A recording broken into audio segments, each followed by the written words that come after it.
రాత్రి పడుకునే ముందు ఇప్పుడు నేను చెప్పిన ఈ చిన్న చిట్కా పాటిస్తే జుట్టు ఒత్తుగా పొడవుగా మీరు వద్దు అన్నా కూడా పెరుగుతూనే ఉంటుంది. జుట్టు ఊడడం తగ్గిపోతుంది. జుట్టు చాలా స్ట్రాంగ్ అవుతుంది. నైట్ చక్కగా అప్లై చేసుకోండి. మరుసటి రోజు ఉదయం తలస్నానం చేయండి. 2 రోజులకు ఒకసారి చిన్న చిట్కాని పాటించండి. దీనికోసం అని చెప్పి 2 తమలపాకులు, 4 లవంగాలు, 1 వైటమిన్ ఈ ఆయిల్ టాబ్లెట్ అనేది తీసుకోవాలి. 1 ఉల్లిపాయ మీడియం సైజ్ కట్ చేసుకోండి.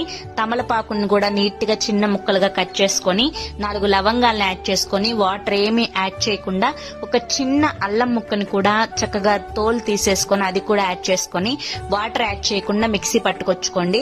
మనకి ఆనియన్ లో ఇంకా వచ్చేసి అల్లంలో సల్ఫర్ ఉంటుంది. తమలపాకులో మనకు ఉండే యాంటీ ఆక్సిడెంట్స్ అనేవి జుట్టు బాగా ఎదగడానికి సహాయపడతాయి. వీటన్నింటిని మిక్సీ పట్టుకొని ఒక స్ట్రైనర్ హెల్ప్ తోటి చక్కగా జ్యూస్ ని సపరేట్ చేసుకొని నైట్ తలకి రాసుకొని మరుసటి రోజు ఉదయం తలస్నానం చేసేయండి.